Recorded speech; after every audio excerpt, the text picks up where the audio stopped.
de agradecer, primeiramente, pelo convite, a Silvana, de enviar o nosso abraço caloroso, fraterno, a todos os amigos e amigas aí da Suíça, também do Brasil, de todas as partes que estão conosco nesse momento. Rogar a Jesus que nos abençoe, que nos inspire a todos, que sintamos o seu amor a nos envolver, esse amor que não exige, esse amor que é infinito, esse amor que não se cansa, esse amor que não se esgota, que a gente possa buscar nessa fonte, esse oásis em meio aos desertos da vida, sempre a força para nos refazermos, para seguirmos a jornada em busca daquilo que é o objetivo que nos foi descortinado por Jesus no seu Evangelho, o reino. Esse reino de paz, esse reino de amor, que é a destinação última de todo Filho de Deus e que nos cabe, mediante o esforço diário, constante, disciplinado fazer, esse esforço que vai nos permitindo avançar, galgar os degraus em direção a esse estado de espírito, a esse estado de alma que todos almejamos alcançar. Então, que Jesus possa inspirar as nossas reflexões nessa tarde, que elas sejam proveitosas ao nosso coração, que a gente esteja aí aberto, receptivo também nesse momento à inspiração dos nossos benfeitores, que se aproveitam desse movimento da nossa alma em direção à luz, em direção ao Evangelho, para nos trazer novas reflexões, novos pensamentos, convidando-nos a novos rumos em nossa jornada espiritual. E como muitos já devem ter inferido, a nossa conversa vai girar hoje acerca de uma das passagens mais conhecidas do Evangelho. Talvez a mais bela, mais profunda, mais completa das parábolas de Jesus. Alguns estudiosos chegam mesmo a nomeá-la o Evangelho dentro do Evangelho. Estamos nos referindo à parábola do filho pródigo, que tem, na verdade, outros títulos. A parábola dos 2 filhos, a parábola do pai pródigo, enfim. Mas, dependendo da perspectiva pela qual nós vamos abordar essa parábola, nós vamos realçar esse ou aquele outro ponto. Por isso, esses títulos diferentes também. Mas por que os estudiosos a definem assim tão importante, nomeando-a inclusive o Evangelho dentro do Evangelho? Porque ela vai tratar ali das relações fundamentais, do cerne fundamental do Evangelho. A nossa relação com os nossos irmãos, que está ali figurada na relação dos 2 irmãos, o mais velho e o mais novo, e a nossa relação com o Pai, isto é, com Deus. Então são as 2 relações fundamentais da criatura, na verdade diria 3, porque ela vai tratar também da relação do indivíduo para consigo mesmo, que a gente vai ver ali especialmente naquela postura, naquela reflexão do filho que vai para longe e que depois retorna.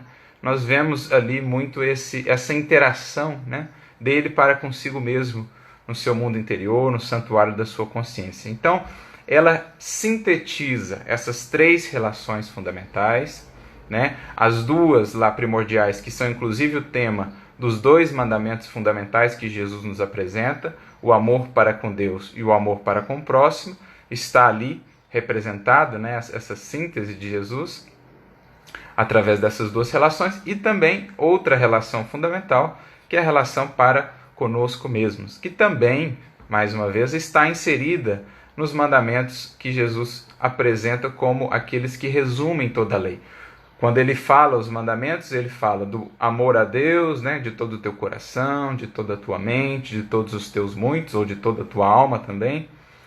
E ele fala do amar ao próximo como a si mesmo. Então, esse segundo mandamento, na verdade, ele trata de 2 relações. A minha relação para com o próximo e a minha relação para comigo mesmo. Então, é como se nós tivéssemos, nessa parábola de Jesus, a representação dessas 3 relações fundamentais. E mais do que isso, o caráter mais destacado, o caráter, a característica divina que Jesus mais destacou ao longo de todo o Evangelho, renovando para nós, de maneira muito singular, a visão que até então tínhamos de Deus. Jesus vai destacar nessa parábola a misericórdia infinita, o amor infinito do Pai. Então ele vai abrir esses horizontes novos, né, para a mentalidade humana, que vinha ali até então trazendo uma visão em relação a Deus mais pautada na dureza, mais pautada na justiça, que é também um dos aspectos de Deus, o da justiça, mas a gente levava isso muito a extremos, projetando muitas vezes características muito humanas no Criador, a ira, a raiva, a prepotência. Então, a gente havia desvirtuado um pouquinho a ideia da justiça que é apresentada na primeira revelação, e Jesus então vem complementar essa nossa visão, esse entendimento de Deus, trazendo aquele ponto central.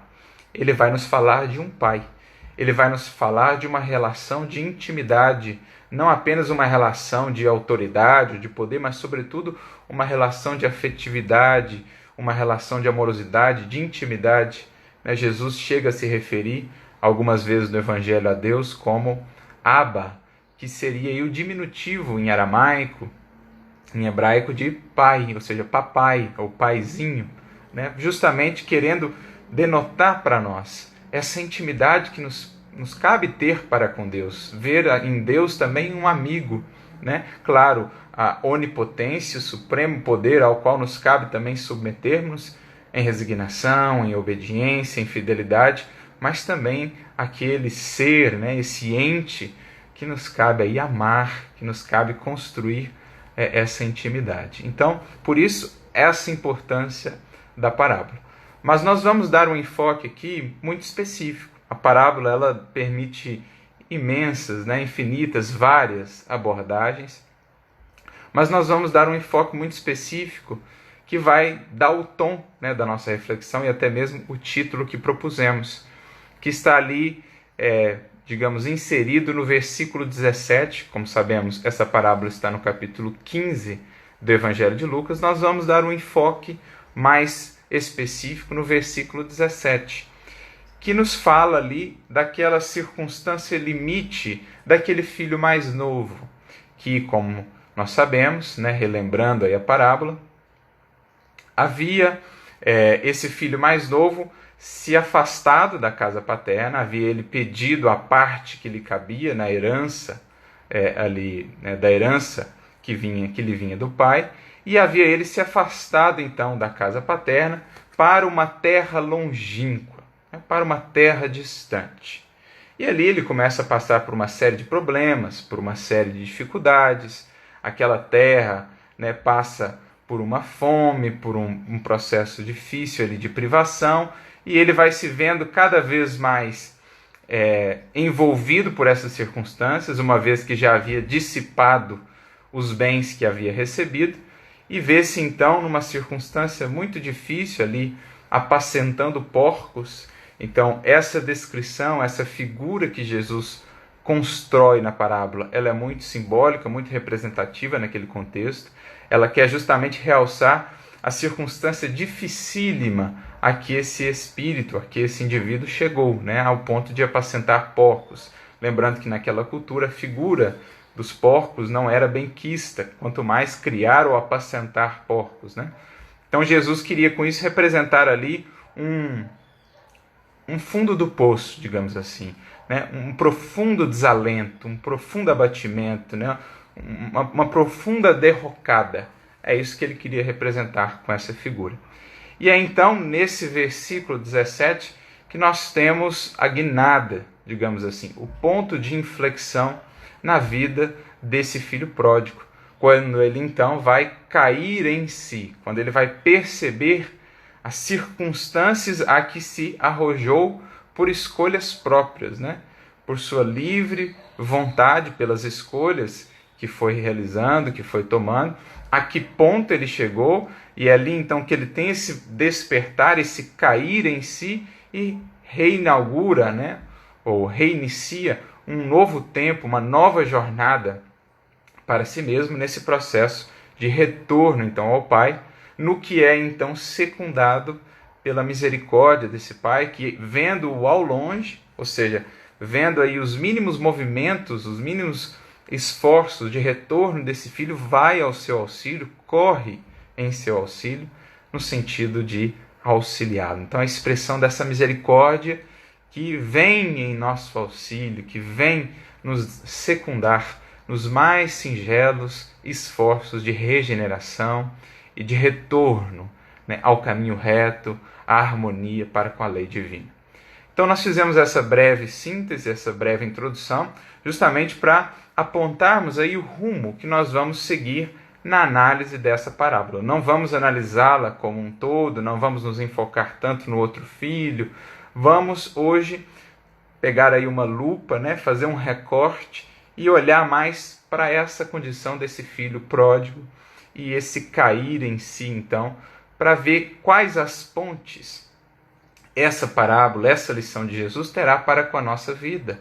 Será que nós somos filhos pródigos em algum sentido? Será que nós temos aí sido esses que têm dissipado bens recebidos do alto e nos afastado da casa do Pai, criando para nós essas circunstâncias aflitivas? Então, cabe-nos refletir sobre isso, porque é com esse objetivo, no fundo, que estudamos o Evangelho de Jesus. Ver qual a ponte do Evangelho, dessa mensagem sempre viva e sempre atual, com a nossa vida no presente momento, naquilo que estamos fazendo, nos caminhos que estamos percorrendo. Essa é a grande finalidade educativa do Evangelho, ainda mais quando este é explicado para nós, né? Quando nós temos a nossa visão ampliada a partir da doutrina espírita, que nos vai permitir ir ainda mais fundo nessas lições, uma vez que nos reconhecemos de fato como espíritos imortais, com toda uma trajetória pretérita, né, de equívocos e de acertos, mas também com toda uma jornada futura em múltiplas e múltiplas existências, até alcançarmos então o reino, né, o estado, a condição de espíritos puros em perfeita comunhão com o nosso Pai, que representa, num certo sentido, aquele retorno ali do filho pródigo e aquela entrada na casa, né, na festa que o Pai dá, que é um símbolo dessa festa do reino, quando o espírito, então, após essa imensa jornada de retorno, de busca do Pai, é admitido nas realidades desse reino. Mas para isso, lembrando outra parábola de Jesus, precisa ele também tecer a túnica nupcial que o possibilite adentrar nesta festa. Então nós vamos iniciando aí pelo começo, buscando primeiramente entender quem é esse filho pródigo, né? O que essa posição ali admitida ou ali adotada por esse filho pródigo e qual a correlação dessa passagem, dessa lição com a nossa vida, para vermos que aspectos desse filho, desse comportamento, muitas vezes ressoam, estão em nós. Porque, de um modo geral, na nossa leitura secular dessa parábola, nós temos um veso, nós temos um viés de associar esse filho pródigo a expressões assim mais declaradas de queda moral, né? Mais ostensivas de queda moral, de vício, de equívocos muito graves. Mas não percebemos, às vezes, que essa prodigalidade ali do filho, ela é muito mais comum, muito mais corriqueira do que possamos imaginar. E justamente para nos explicar isso, nós recorremos aqui a uma primeira mensagem do benfeitor Emmanuel, que está no livro Pão Nosso, capítulo 24, cujo título é justamente Filhos Pródigos, e ele comenta esse versículo, Lucas 15, 17. E ele começa dizendo assim, que não devemos enxergar essa prodigalidade ou essa posição do filho pródigo apenas no que diz respeito à dissipação de bens materiais. Porque quando a gente lê a parábola, e se nos prendemos ali, né, numa leitura muito material, a gente vai achar que aquilo que ele dissipou ali dizia respeito apenas a bens materiais. Mas será que a herança divina, aquilo que recebemos do Pai, se limita apenas a recursos materiais, a recursos financeiros? É claro que este será um dos aspectos, né, do filho pródigo, da prodigalidade, nesse sentido. Mas nós poderemos ter outras e várias frentes que também vão expressar essa conduta do filho pródigo. Então Emmanuel vai listando para nós alguns exemplos. Ele vai dizer, por exemplo, que um grande cientista que se utiliza aí dos seus recursos da inteligência, né, para alimentar em outras consciências, em outros corações, por exemplo, o niilismo, o ceticismo, a rebeldia diante das leis divinas, né? Para obscurecer esse sentido maior da existência, ele é um perdulário dessa inteligência, porque não está colocando-a a serviço das questões mais transcendentes, mais nobres da vida. Não está colocando essa inteligência a serviço da construção coletiva, a serviço da construção do ser melhor, do ser renovado. Assim também o indivíduo, por exemplo, que utiliza-se da sua inteligência apenas para fins mesquinhos, apenas por interesses próprios, muitas vezes escusos, né? As grandes inteligências, por exemplo, que vão elaborar sistemas de corrupção, vão elaborar sistemas enfim, de prejuízo às coletividades, de levar vantagem sobre outras criaturas. Esses indivíduos são filhos pródigos da inteligência, que não deixa de ser uma herança divina que receberam.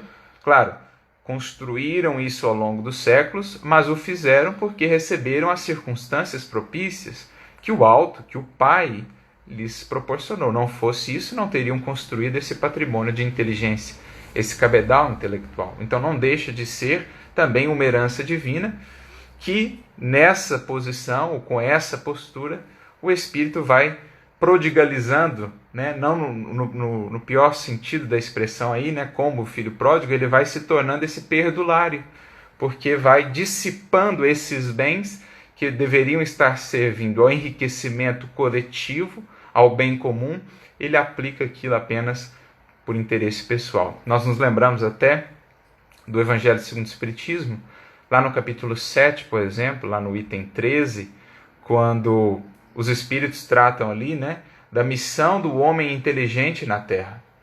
E eles trazem uma comparação interessante. Eles dizem que aquele indivíduo que tem já um cabedal de inteligência, uma capacidade intelectiva, mas que utiliza-se disso contra a lei divina, né, para alimentar nos outros esse obscurecimento da lei divina, esse ceticismo, esse niilismo, esse voltar-se contra Deus, esse espírito ele atua, né? Ele opera ali como, por exemplo, é o exemplo que eles nos trazem, né? Um jardineiro a quem fosse dada uma enxada pelo patrão ali, né? Por aquele que lhe deu a oportunidade do trabalho, e ele então pega essa enxada e volta esse instrumento contra aquele mesmo que lhe deu a oportunidade do trabalho.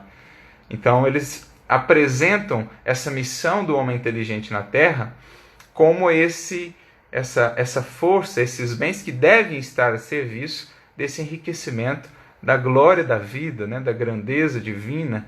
E quando o Espírito utiliza-se dessa inteligência em oposição a isso, ele está sendo então um filho pródigo, né? Ele está fugindo a essa sua missão. Voltando ao texto de Emmanuel, no capítulo 24 do Pão Nosso, ele segue dizendo, por exemplo, que o artista, aquele que já recebeu aí, né, que já desenvolveu os bens da sensibilidade, da percepção mais sutil, mais depurada, quando ele aplica essa sua sensibilidade, não para a arte nobre, para a arte que edifica, que eleva, como diz André Luiz, né, o belo gerando bem, pelo contrário, quando ele aplica essa arte e essa sensibilidade para alimentar vícios, paixões, a escravidão, né, a materialidade, ele está atuando aí como um filho pródigo. Então Emmanuel vai nos trazendo esses exemplos, mostrando que essa prodigalidade ela vai muito além do que simplesmente o dissipar os bens materiais. Em determinado momento ele diz, em toda parte vemos os dissipadores de bens, de saber, de tempo, de saúde, de oportunidades. Então veja só, tempo, desperdiçar o tempo na preguiça, por exemplo, na inércia, na inação, não que não devamos ter momentos de descanso, de repouso, dentro do justo equilíbrio, claro, mas desperdiçar o tempo, como diz Jesus no livro Jesus no Lar, né, o talismã divino, capítulo 22, se não estou enganado, é também uma postura de prodigalidade, filho pródigo. Desperdiçar saúde física, consumindo-a, por exemplo, nos excessos da alimentação, na ingestão de substâncias que prejudicam o nosso corpo Isso também é uma postura de prodigalidade, de desperdiçar bens divinos que nos foram dados para o enriquecimento da vida, como na parábola dos talentos.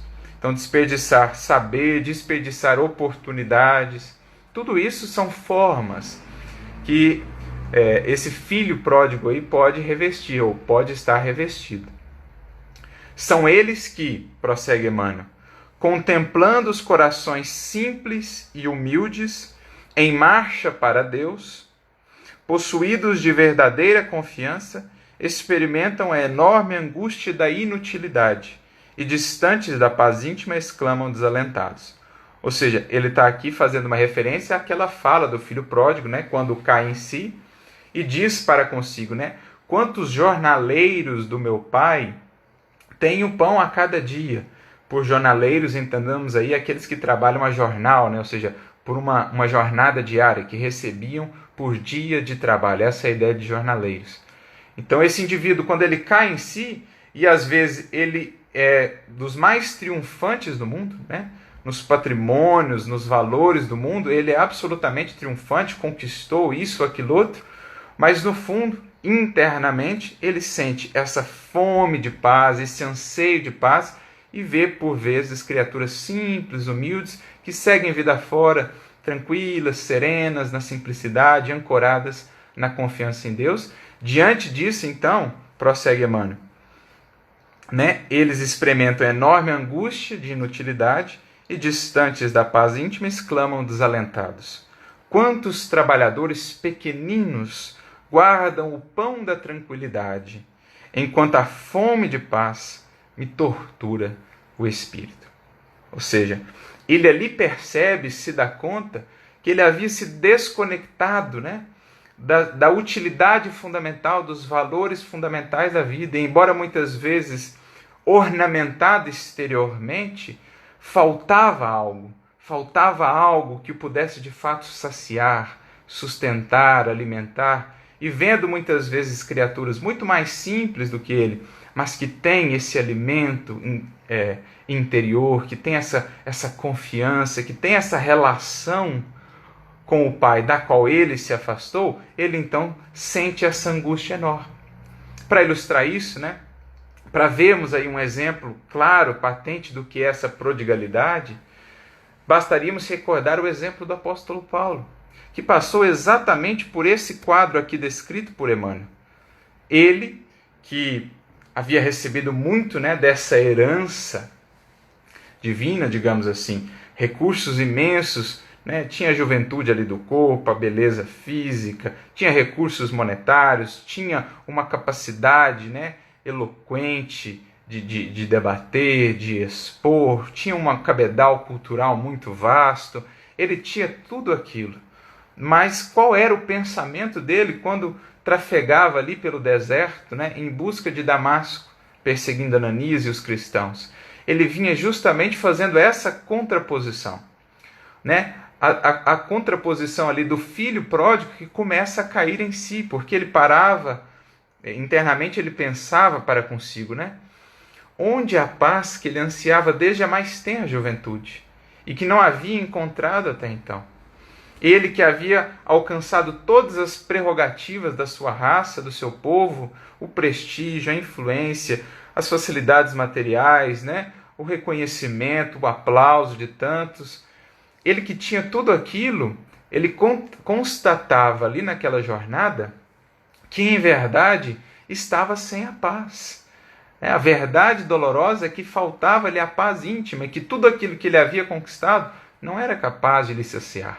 Porque, no fundo, e ele viria a cair em si, ele estava distanciado dessa comunhão com o Pai. Ele estava sendo esse filho pródigo, utilizando desses recursos recebidos, a inteligência, as facilidades, as possibilidades que havia recebido na matéria, não a serviço propriamente de Deus, mas muito mais a serviço da sua personalidade, a serviço da sua vaidade, a serviço do seu orgulho, a serviço da sua ambição. Ele havia, portanto, se afastado, né, de si mesmo, e ali começava o processo de cair em si mesmo, porque o estar em nós mesmos é buscar essa realidade mais íntima, mais profunda de nós mesmos, onde de fato nos conectamos aos verdadeiros valores da vida, à comunhão com o Pai, àquilo que de fato nos sacia. Então, continuando nessa descrição dos filhos pródigos, agora no capítulo 88 do livro Fonte Viva, Emmanuel, a mensagem se chama justamente Caindo em Si, ele vai citando alguns exemplos desse cair em si, um deles o próprio Saulo, Paulo, Pedro, Madalena, e em determinado momento ele vai descrever o que são esses que estão então vivendo fora de si, os que ainda não caíram em si de fato, nesse eu profundo, nessa busca mais profunda, e que por isso sentem esse vazio interior, mesmo que sejam aí bafejados, que estejam ornamentados por todas as prerrogativas, facilidades e conquistas do mundo exterior.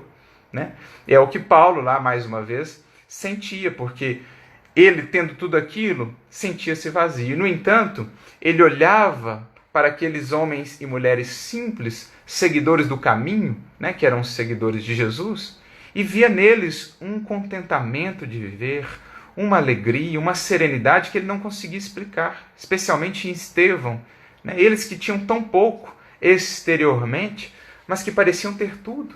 Parecia que para eles nada faltava.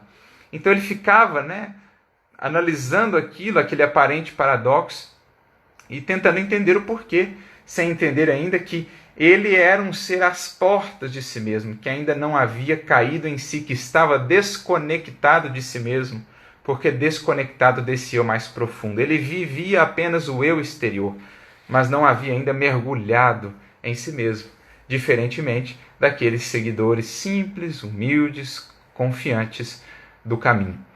Então, descrevendo essa postura de prodigalidade, mais no final desse capítulo 88 do Fonte Viva, Emmanuel diz assim, reinam entre eles a perturbação e a dúvida, porque vivem mergulhados nas interpretações puramente verbalistas da revelação celeste. Ou seja, são às vezes indivíduos que já receberam recursos da revelação do alto nas mais diversas correntes e tradições espirituais, como ele mesmo, Saulo, já havia recebido tanto da primeira revelação, mas que ainda vacilam, oscilam muitas vezes, buscam caminhos equivocados, tortuosos, porque ainda há muita projeção deles próprios naquela experiência. Se prendem muito ainda à capa da experiência, à superfície da experiência espiritual, sem ainda a profundidade. É como lá no caso da parábola do semeador, o segundo tipo de solo, aquele solo em pedregulhos, que ele ainda não tem profundidade. Então, a sementinha ela não consegue criar raízes mais profundas. Então, o indivíduo fica na superficialidade da experiência espiritual. Ou simplesmente na superficialidade da experiência material mesmo. Ele é um espiritualista materialista. Embora tendo recebido os recursos espirituais para já começar a transcender, ele vive mais como se fosse um corpo mesmo, para pensar em espiritualidade só lá mais adiante, talvez na hora de desencarnar. Ele não entende essa vivência desde já, arraigando essas raízes mais profundas de espiritualidade na vida, na matéria mesmo, espiritualizando a matéria e não materializando o espírito. Então ele prossegue dizendo, vivem mergulhados nas interpretações puramente verbalistas da revelação celeste, em gozos fantasistas, em mentiras da hora carnal, ou, olha que bonito isso, imantados à casca da vida, a que se prendem desavisados. Então, o filho pródigo, e aí a gente vai começando a entender melhor o caindo em si, é alguém que vive fora de si, porque fora do seu eu profundo, ele vive só na casca exterior da vida. Ele vive para alimentar, ornamentar, embelezar, por enquanto, apenas o seu eu exterior, sem pouco ou nenhum mergulho em busca do eu mais profundo. Ele vive como alguém que está às portas de si mesmo, mas que ainda não adentrou. Então, Saulo ali no deserto era ainda alguém às portas de si mesmo. Algo que ele haveria então de modificar nos longos anos de luta, de labor depois, adentrando esse mundo, esse país de si mesmo, como vai dizer Emmanuel numa outra mensagem, para consolidar ali, então, as bases mais profundas do Evangelho. Aliás, foi essa definição que ele ouviu um pouco depois da conversão de Gamaliel, o seu professor, o seu mestre, que disse para ele assim, que adaptarmos-nos ao Evangelho é descobrirmos um novo país, cuja grandeza se perde no infinito da alma. Então, enquanto não começamos de fato a nos adaptar ao Evangelho, renovando sentimentos, renovando valores, é como se vivêssemos fora de nós, numa terra longínqua. Daí o símbolo, né, bonito da parábola, numa terra longínqua, é quando nos desconectamos dos propósitos mais essenciais da vida, do que nós somos espíritos, e passamos a viver apenas para o eu transitório, para o ego, para a personalidade, para a casca da vida, como Emmanuel diz aqui de maneira muito feliz. E isso não nos satisfaz. Isso não nos preenche, porque é como uma árvore sem raiz, né? Falta ali aquela raiz fundamental que nos possa trazer a seiva. É como se, por exemplo, eu gosto de um exemplo que eu ouvi certa feita numa pregação de um pastor, inclusive, e ele falava desse processo de afastamento de Deus, né? De desconexão com o divino, que a criatura faz, afastando-se dessa lei divina, que ele nunca dura para sempre, né? Que não é possível que ele dure para sempre, porque essa natureza divina está em nós. E esse afastamento é como, por exemplo, pensemos no ventilador, que está ali girando quando ele está ligado, né? Quando o interruptor está ligado. Quando você desliga o interruptor,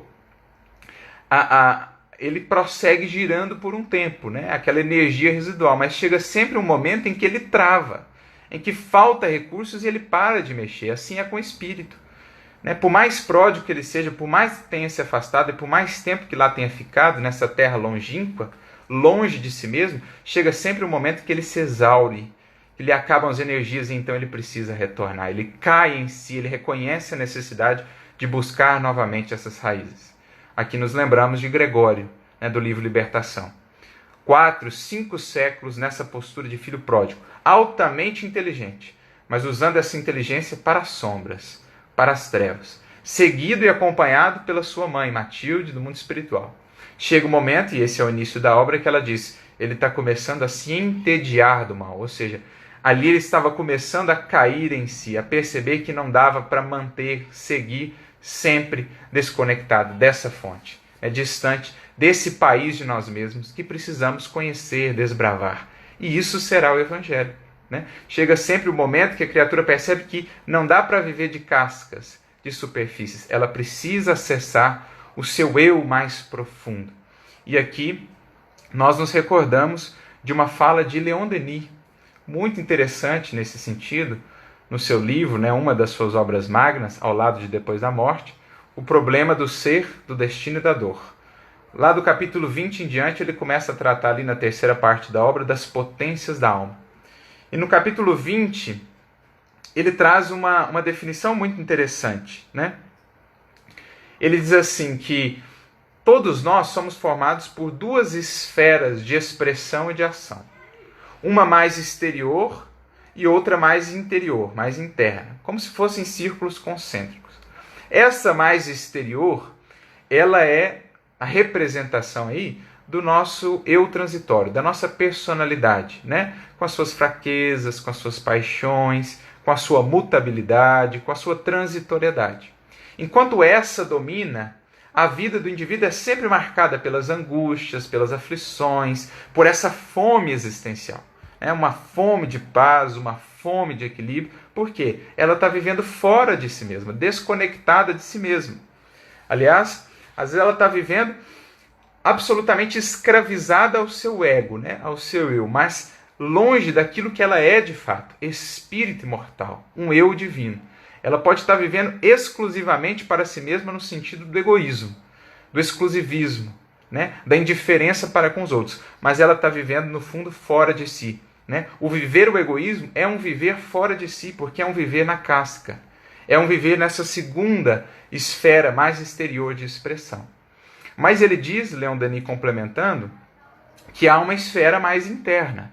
Essa sim, profunda, íntima, né? Sede da consciência, o templo de Deus em nós, a fonte da vida espiritual.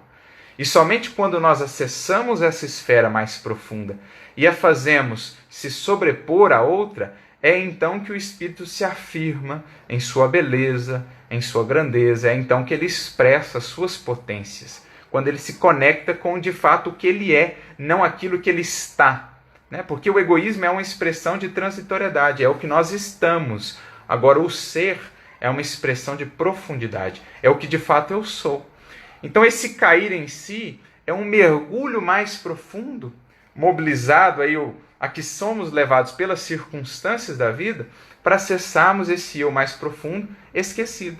E quando está esquecido, que nos leva então a essa condição de fome interior, de algo faltando, de insuficiência, que é o que nós vimos em Saulo, né? Tendo tudo da casca exterior, dessa esfera mais exterior, lhe faltava a conexão com essa esfera interior.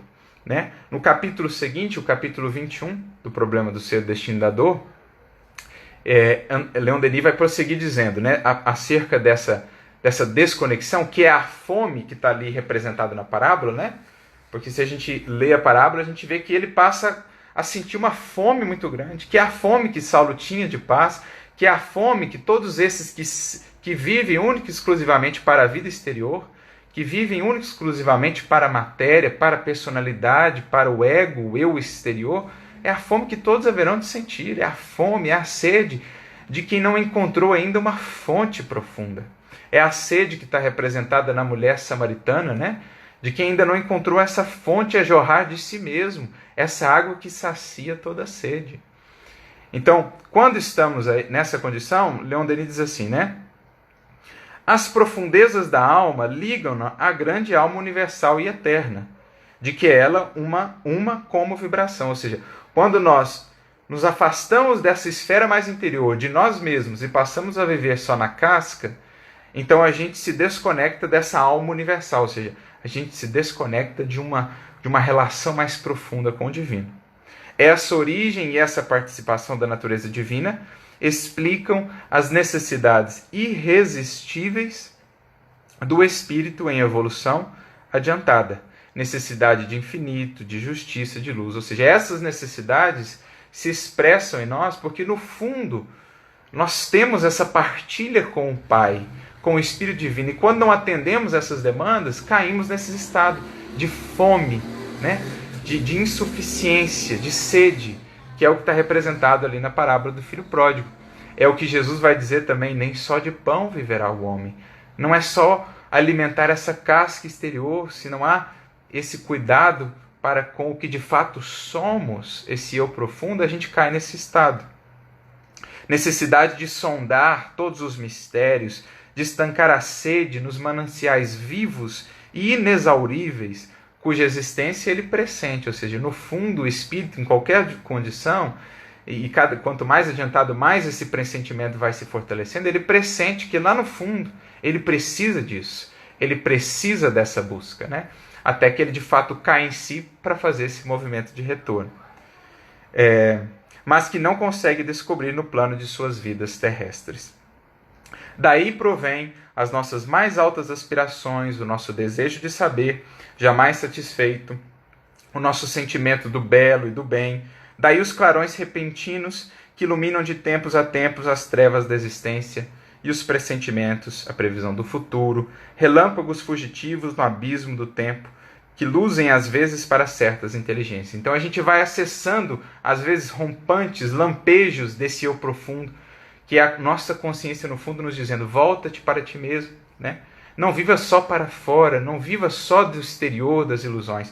Cai em ti mesmo, né? Sai das montarias ilusórias, né? Sai dessas... E ali a gente vê isso, né? muito, muito bem representado no símbolo da queda de Paulo, da montaria no deserto. São as montarias das ilusões que a gente vai criando, né? De falsas imagens de nós mesmos, alimentadas e mantidas pelo orgulho, pela vaidade, que são apenas uma sensação, né, de estarmos inflados, mas que internamente estamos vazios, porque não é uma grandeza verdadeira. Então é preciso que caiamos desses planos de ilusão, caiamos no chão duro da realidade sobre nós mesmos, da verdade que liberta sobre nós mesmos, para que nessa base segura agora da humildade possamos nos reconstruir. né? É preciso saiamos dessa casca da experiência transitória, buscando o eu profundo, cairmos de fato em nós, entrarmos nesse país interior, para que ali possamos de fato construir algo mais duradouro, algo mais legítimo. Prossegue Denis, sob a superfície do eu, ou seja, esse eu exterior, superfície agitada pelos desejos, esperanças e temores, está o santuário que encerra a consciência integral, calma, pacífica, serena, o princípio da sabedoria e da razão, de que a maior parte dos homens só tem conhecimento por surdas impulsões ou vagos reflexos entrevistos. Então o que ele está dizendo é que a maioria de nós vive ainda na condição de filhos pródigos, desconectados de nós mesmos, vivendo fora de nós mesmos e dessa comunhão com o divino, dissipando os bens e vivendo nesse clima, né, de aflições, de angústias, de temores, porque ainda não caímos em nós mesmos, na realidade de nós mesmos, ainda não deixamos para trás as montarias da ilusão, da vaidade, do orgulho, para voltarmos ao chão, às bases seguras da realidade sobre nós mesmos. E quando não fazemos isso por madureza de raciocínio, por moto próprio, ou seja, quando nós não fazemos isso por busca pessoal nossa mesma, através do autoconhecimento, a busca desse mergulho interior, eis que as circunstâncias da vida vão aos poucos nos levando a essa queda em nós mesmos, né?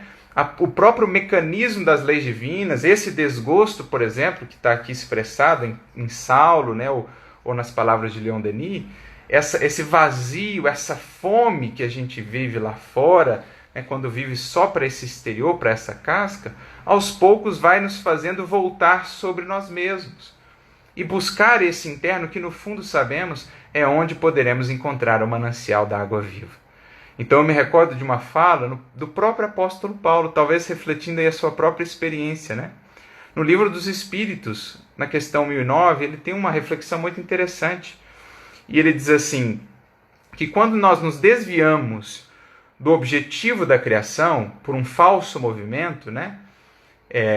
Qual que é esse objetivo da criação? Ele diz lá, o culto harmonioso do belo e do bem, a comunhão com o Pai, o gravitar para a unidade divina. Essa expressão muito interessante que ele utiliza lá. Quando nós nos afastamos disso, quando nós vamos para terras longínquas, o que acontece? Uma consequência natural, né, na dinâmica da lei divina se opera. Consequência essa que consiste numa certa soma de dores que visam aí nos desgostar dessa deformidade ou desse afastamento da harmonia, né, desse estado de afastamento do propósito divino, de nós mesmos. Essa soma de dores tem esse objetivo. É como, diz ele, um aguilhão que tem por objetivo fazer a alma dobrar-se sobre si mesma e buscar então o porto da salvação, ou seja, a sua reabilitação, a sua redenção. Então olha que conceito interessantíssimo que Paulo trabalha lá no livro dos Espíritos. Ele está dizendo que quando nós fazemos esse movimento de prodigalidade, deixando a nossa esfera interior, seja por negligência, por culpa, né, por fugirmos do bem, do amor, dos estudos, né, alimentando a ignorância, quando nós fugimos dessa esfera mais íntima e passamos a viver apenas na esfera exterior, então desencadeia-se, pelos mecanismos da lei divina, uma certa soma de dores, de experiências desafiadoras, difíceis, que tem o objetivo, atuar como um aguilhão para fazer com que nos dobremos sobre nós mesmos, ou seja, nos voltemos sobre nós mesmos. É exatamente o que Saulo lá percebe, né? Ele percebe que forças profundas atuavam para que ele se voltasse sobre ele. Mas ele resistia a esses aguilhões, e por isso Jesus diz para ele, não recalcitrais contra os aguilhões, porque a vida estava convidando ele a todo momento a parar e ir para mais fundo, mergulhar nele mesmo, sair daquela casca. Parar de estar somente preocupado com os números, com o prestígio no sinédrio, com a conversão dos outros, esquecido que estava ele mesmo, de si próprio, da sua edificação. Tanto que, a pretexto de servir a Deus, passava por cima de uma série de leis divinas, né, que ele conhecia muito bem, porque ele estava nessa casca da ilusão e tudo mais. Então é aquilo que a vida mesmo vai fazendo conosco, também através da intervenção, né, e da misericórdia dos nossos benfeitores, que vai nos levando a essas experiências para que a gente caia dessas montarias de ilusão e volte à realidade da vida. O cair em si, o cair em nós, o lidar com nós mesmos, com o que somos de fato e passar então a alimentar isso. Alimentar isso. Claro, não passando a viver apenas ali em nós, né? Porque se há o cair em si mesmo, há também o sair de si mesmo. Mas existem dois tipos de sair de si mesmo. Um que é benéfico, que é essencial, é necessário, e o outro que é o prejudicial. Esse prejudicial é essa primeira circunstância, em que a gente se desconecta de nós mesmos, da nossa alma, dos nossos propósitos mais nobres, do que somos de fato, e passamos a viver apenas de ilusões e de cascas, apenas para a personalidade exterior. Esse sair de si mesmo, esse viver fora de si mesmo é prejudicial e não deve ser mantido. Mas existe um outro sair de si mesmo que é absolutamente essencial, que é, uma vez tendo caído em mim mesmo, estabelecido essas bases profundas de conexão com o meu eu profundo, de busca do divino em mim, de autoconhecimento, de cultivo desse manancial interior do amor, eu preciso então sair de mim mesmo, mas aí de maneira consciente, de maneira coordenada, para servir, para amparar, né? Sair de mim mesmo para ser útil aos outros e poder retornar a mim mesmo ainda mais enriquecido, ainda mais sábio, ainda mais renovado em termos de virtudes e de valores. Emmanuel vai dizer isso numa mensagem, por exemplo, no livro Mãos Unidas, no capítulo 18. No último parágrafo ele diz isso, né? Em vários outros textos a gente vai ver essa expressão em Emmanuel, em Meimei, sai de ti mesmo.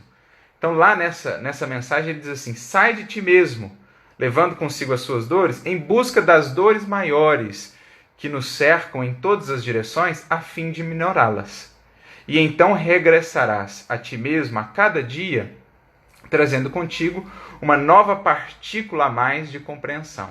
Então olha que bonita essa descrição de Emmanuel.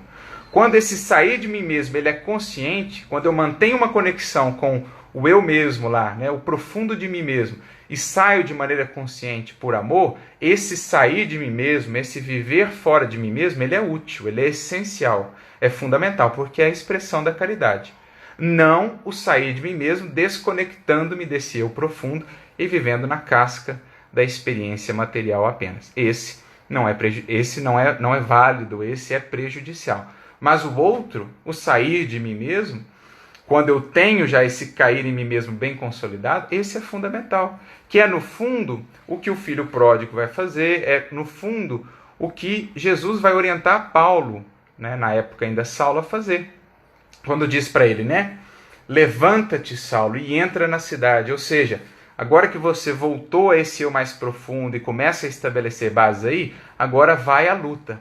Sai de ti mesmo, ou seja, sai de quaisquer exclusivismo, de qualquer egoísmo, e vai ao serviço, vai à cidade, vai à dinâmica, ou seja, volta para a tua vida, para a tua família, para o teu trabalho, para o trabalho no centro espírita, mas volta renovado, sem perder essa conexão com você mesmo, no fundo, o que eres e o que veio fazer, o que deves realizar, mas saindo de ti mesmo para servir, para criar, voltando ao final de cada dia mais enriquecido, transformado e renovado para enriquecer, né, sublimar, iluminar ainda mais esse eu mesmo, né, que é o movimento do filho.